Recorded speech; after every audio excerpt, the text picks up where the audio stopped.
Hi guys, James at RampantLionReviews again for you today with another beer review. For this one we are going to stick to Sweden. We're going to head a little bit north for this one, and we're returning to a brewery who are getting a lot of plaudits at the moment, and quite rightly so, and it's mainly because they're brewing the hazy New England styles of IPA, and I've had some very good beers from these guys in the past, I have to say. So for this review then, we are going to go to a little place called Nora near Örebro, and we're having a taste of another beer from Apex Brewing Company. So this one is the Acme IPA. It comes in at 6.5% ABV, and as I said earlier, this one is another one of the hazy New England style of beers. So yeah, I'm really curious to see how this one turns out. This was the second of the two beers that they released through Systembolaget here in Sweden on the... I think this one came out in the local and Småskaligt, if I remember correctly, because there was also Martin the Martian, and I think that one was the Tillfälligt assortment. So they released two beers through Systembolaget in March of 2020, and this was one of them, and I honestly can't remember which way around it was. I think this might have been local and Småskaligt, because this is the one I struggled to get a hold of actually. But as I say, a brewery that are very well known for the hazy New England IPAs at the moment, and they're getting a lot of plaudits, and rightly so in my experience. So really curious to see how this one turns out. Nice to return to Apex once again, and I hope that you guys enjoy my take on this beer. So yeah, let's see how we get on. So as always with my reviews then, I'll tell you a little bit about the brewery before we taste the beer. If you want to get straight to the tasting, just fast forward. All the usual links are in the description below. That's the brewery website, the link to my other reviews that I've done from Apex Brewing Company before. This is review number 4 or 5 I've done from them. There's all the usual social media down there as well. If you want to see more reviews, do please consider subscribing to the channel. The whole channel, of course, has a geography-based tagging system, so you can go into the homepage and search for beer based on country, city, state, county, prefecture, whatever it is you're interested in. Do check out the playlists of beers from different countries. There is one there for all the Swedish beers that I've reviewed for you. That's being added to whenever I get the opportunity, which is pretty often. And as always, please do get in touch and let me know some of the other beers and breweries that you guys would like to see me review. It's always great to hear from you guys that are watching the videos, and the support that you show the channel is hugely appreciated. So anyway, to tell you a little bit about Apex Brewing Company then, on to the brewery notes. So Apex Brewing are based in Nora, which is a little bit to the north of Örebro, out to the west of Stockholm, and the company was founded back in 2017 by Daniel Gatchitz and Niklas Lundgren, and both of these guys are musicians, with Niklas having played in the band 59 Times the Pain and Daniel having been in The Voice of a Generation. So Daniel and Niklas are responsible for the brewing operations, but there are a few others in the company who are responsible for the business activities. This is Leif Karlsson, Ola Eriksson and Roger Hjelm. And they started off with a 500 litre brew crate, just a very kind of small operation with 6 fermenting tanks, and they were selling their beer in the local area before getting into Systembolaget. That's quite a common route for breweries here in Sweden. They'll sell it to the local bars and restaurants and things while the paperwork to get the beer into Systembolaget takes place. But that's becoming a lot quicker now. Systembolaget are sort of liberalising the rules a little bit for the craft breweries and little wineries and things like that, which is definitely a big step forward. But in 2018 they brewed around 35,000 litres of beer per year, with about 25 different varieties of beer, all of which seem to be IPAs, and they were planning to reach 100,000 litres of beer per year across 2019. I'm not sure if they did that, but going by how many beers they were releasing through the likes of Glassbanken and things like that, I wouldn't be surprised if they did indeed reach that mark actually. But as of March 2020, when I'm filming this review for you, they've produced around 80 different kinds of beers according to Untappd, and as far as I can see, pretty much all of them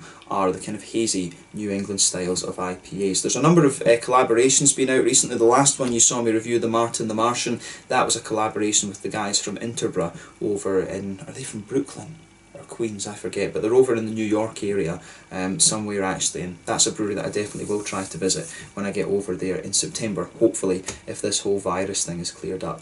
But yeah, like I said, this brewery are very well known for these hazy New England style IPAs. I would love to see them do a black IPA and a West Coast IPA, like a properly old school Sierra Nevada Torpedo Ballast Point Sculpin. I would love to see these guys make a project and do a lovely black IPA or a West Coast IPA, because they've got the New England one down, and all of their beers seem to be the New England style. So that would maybe be my one criticism of this brewery, is that they do stick to the one style. But that said, they do it very well, and these are some of the best IPAs coming out of Sweden at the moment. And you can't blame them for doing that, of course, because this is what people want to drink at the moment. They want these big, hazy, juicy IPAs. It's just me being picky, because I'm a fan of the West Coast IPAs as well. But yeah, a very nice brewery, this one, and one that I definitely recommend that you check out. So yeah, that's all you need to know about Apex for the moment. If you want to learn more, of course, you can check out the brewery website. You can follow them on Facebook and Instagram to keep up to date with all the latest goings on. And of course, you can check out the Rate Beer, Untappd and Beer Advocate pages to learn about all the different beers that they've done. So yeah, 80 beers in just around 3 years of existence, I think, is pretty good going actually. And they seem to release 2, sometimes 3 every month. If you want to get them.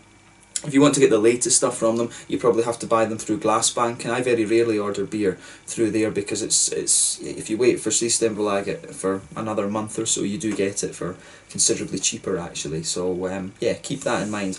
But yeah, let's get on and actually have a taste of this beer then. I'm really curious to see how this one turns out, because this is another one that's had some very good write-ups. There you can see the Apex Brewing Company logo there. This is pretty much all of their cans. Their cans, I think it's different animals and stuff like that they put above this, but the sort of background there, the sort of triangles are always the same. But yeah, the artwork on this one's really nice. As you can see, music beer and people, because of Daniel and Niklas's music background, which is pretty cool. 6.5% ABV.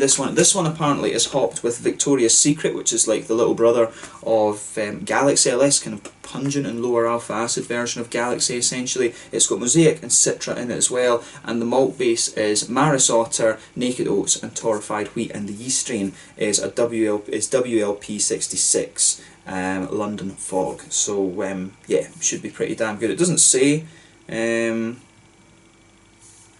if they put like dextrose and things like that in it, but these guys, as I say, their beers are very good. I think I forget if I paid 40 or 50 crowns for this. This beer was either 40 or 50 Swedish crowns, which is, you know, for about £4 a can, maybe, what is that, about €5. That's kind of standard for what you're paying for these hazy IPAs these days. So yeah, pretty good, pretty damn good. Oh, so this one's definitely going to be one of the more yellow hazy IPAs. Look at that.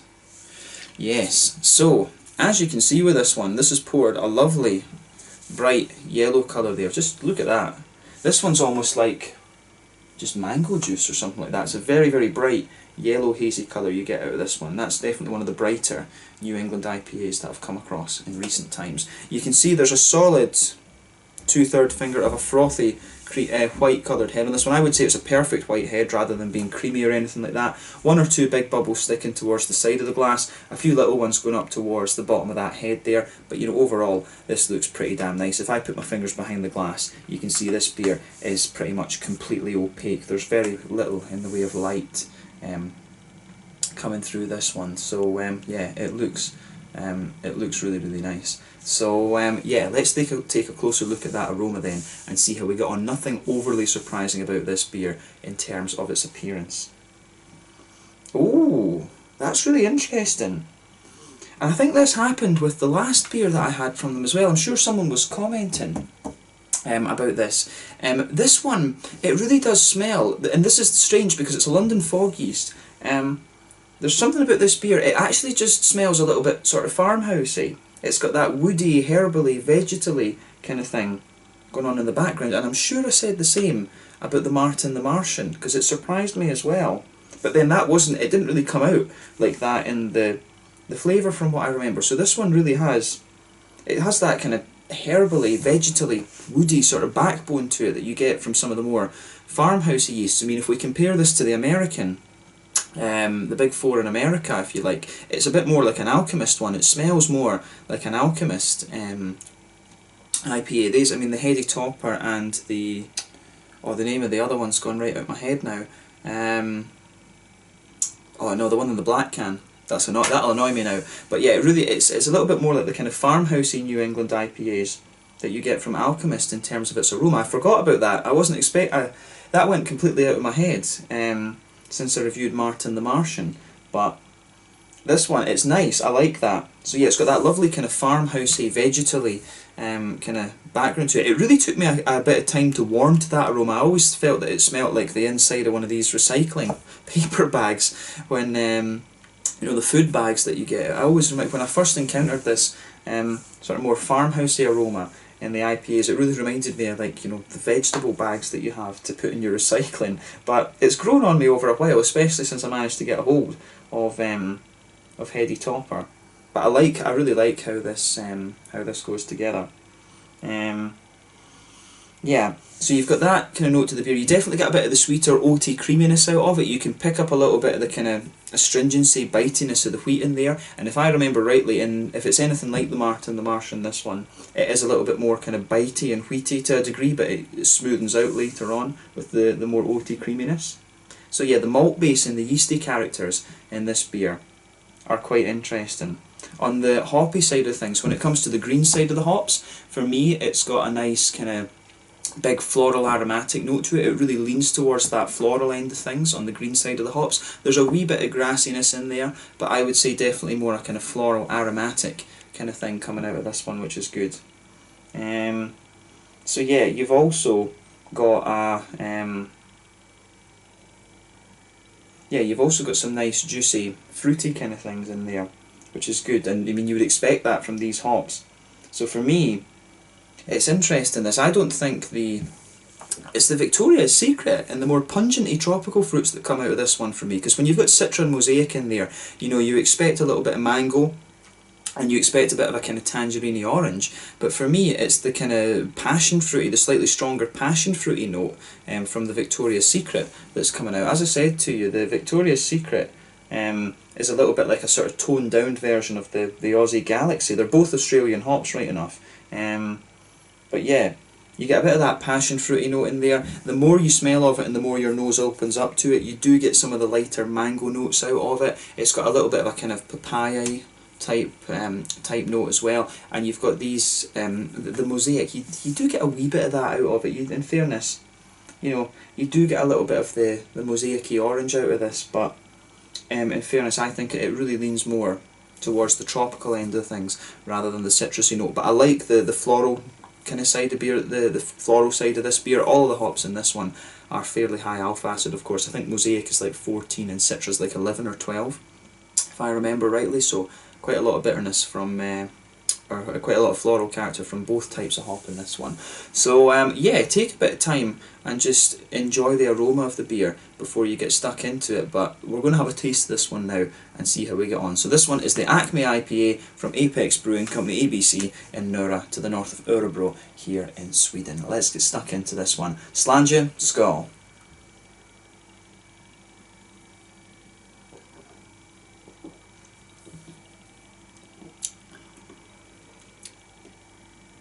Yeah, this one, it's nice, it's pretty straight up actually. Yeah, I like how this one's going actually.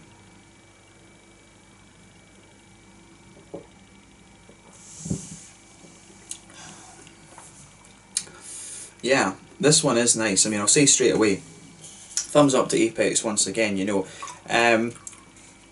They do have a reputation in this style for a reason. They've obviously got a very solid base recipe, and they've really refined their sort of fermentation process and things like that. I mean, you get a lot of you do really get a lot of the kind of crispness and everything that you expect of a modern New England IPA. My first impression of this one, if you compare this to some of the others that are out there just now, this one is definitely a little bit more crisper. I remember the first ones that they did being a little bit kind of thicker and creamy, but in fairness, when I think that's a bit of a trend across Scandinavia at the moment as well, is that the beers, they are starting to just get that little bit crisper with the New England IPAs, because if I think about the ones I've had from Amundsen in particular, their beers were always quite thick and pungent with these. They were quite wheaty leaning actually, but now there's a lot of breweries now adding a bit of Pilsner malt and things like that into the recipe to kind of crispen them up, and that really is a trend up here these days. So I find this one, compared to what I remember of the original Apex beers, which I think the first one I tried was single hop, if I remember correctly, if it was I think it was, I'm pretty sure it was called single hop, and it was, I remember it being a good little bit creamier than this. So this one I think is definitely crisper than some of the other ones you'll find from them.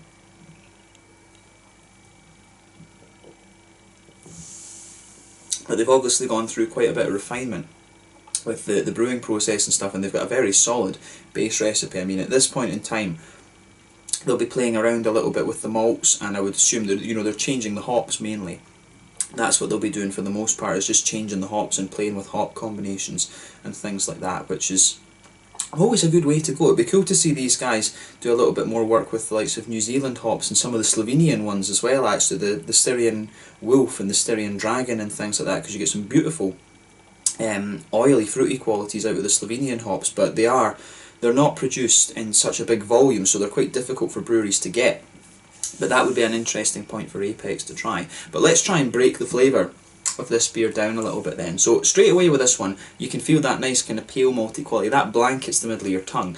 As you go further into the aftertaste, you start to get more of the kind of wheaty qualities coming out of this one. The wheat flavours definitely come out, pardon me, a little bit more towards the back of the palate. And as you come further forward on the tongue, you can definitely pick out a little bit more of the oaty creaminess. But this one is more. This one is a little bit more of. I would say this isn't the creamiest of New Englands that you're going to come across. It's definitely more of a kind of crisp, wheaty leaning one. So this one's a little bit more like what you might get from Trillium, for example.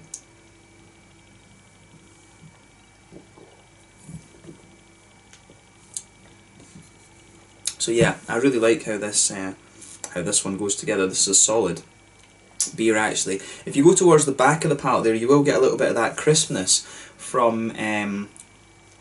You will get a wee bit of that crispness from some sort of Pilsner malt. I do think there's a wee bit of a Pilsner malty quality in this one, which is nice.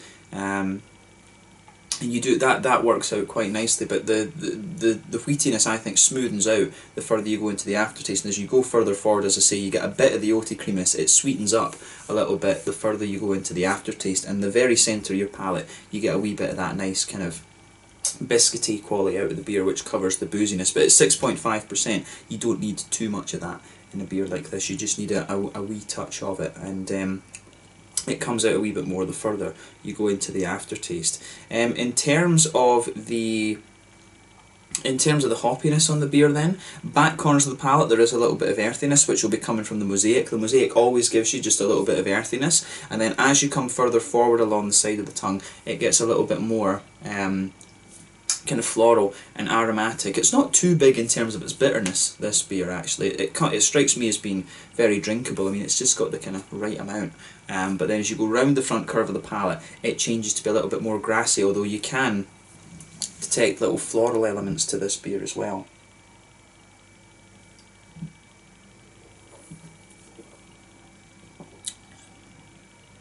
But yeah, behind the front curve of the tongue, that's where you get that nice oily bubble, where the juicy, fruity esters start to push their way out of the beer. And if you go to the back of that oily part of the palate, you start to get some nice kind of.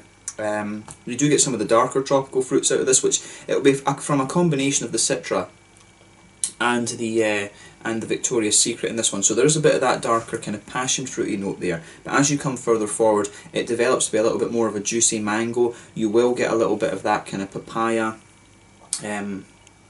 apricot-y sort of thing. I think it is more of a kind of papaya-ish type quality to this one though. But I find the more I sit and focus on the fruity side of things, I think the passion fruity bit comes out a little bit more. It does certainly have a bit of a stronger tropical fruit note to it, this one, but then it gets a little bit sweeter and smoother as you come further forward, and as you reach the front part of the palate, it's got a wee bit of a more kind of, it does have a little bit of an orangey citrus to it, which will be the Mosaic coming out, but I really find that the Mosaic in this one is taking a back seat compared to the Victoria's Secret, and to a degree the Citra as well. I think it's the Victoria's Secret flavours that come out most in this.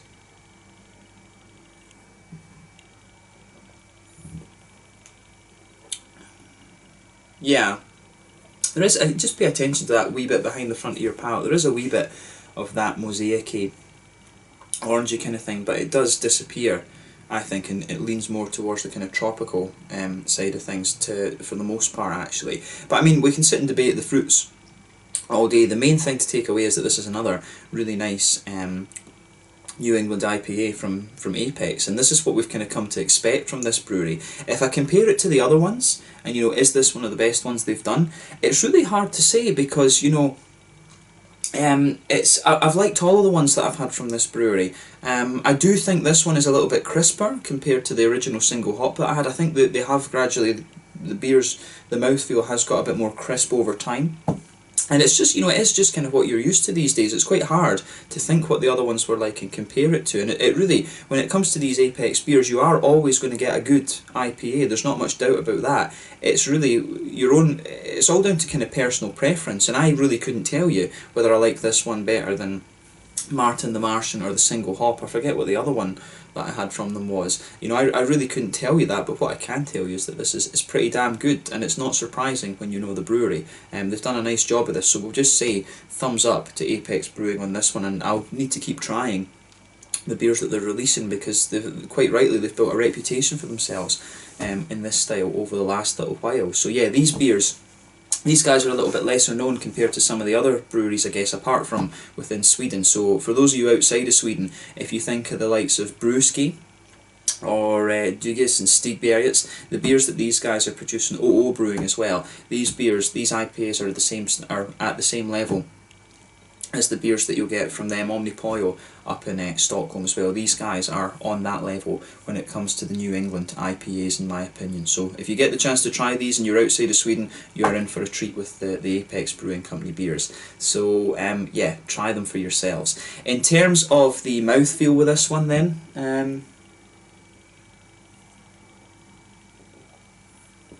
I think this is a fairly mid-bodied beer. Bottom end of mid-bodied though. The carbonation is really smooth on this one. Like I said, compared to some of the other New Englands you're going to come across, this is one of the lighter and crisper takes on the style,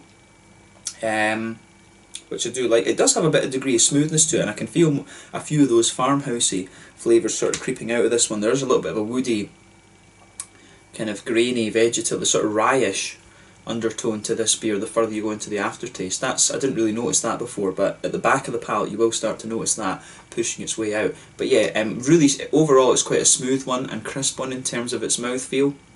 There's a wee bit of an oily and wet quality to it. I mean, up in that area you are going to get some pretty good water, and I've said this about Nordic beers before, they come across as very clean because of the quality of the water. There's the same with some of the Scottish beers, and you notice it a lot with the Icelandic beers as well.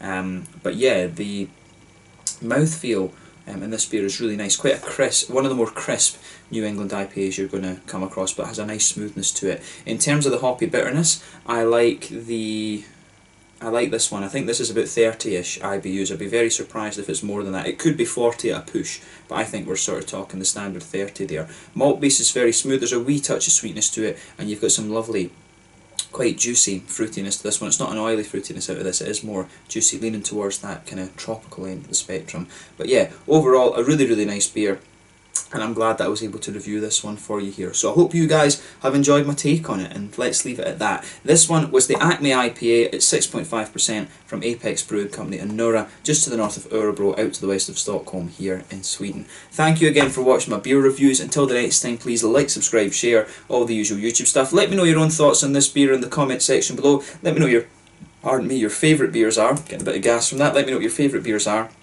from Apex Brewing Company, and you will see, I think they've got another 2 beers coming out across March, so you will see me review those at some point in April, so you'll see those beers a little bit later. But thank you again for watching. Check out Apex Brewing Company, check out my social media, and I'll catch you guys there. The Acme IPA 6.5% from Apex Brewing Company in Nora. I don't know if that's Sudermanland, from Nora, just to the north of Örebro here in Sweden. Slanja, skål, cheers.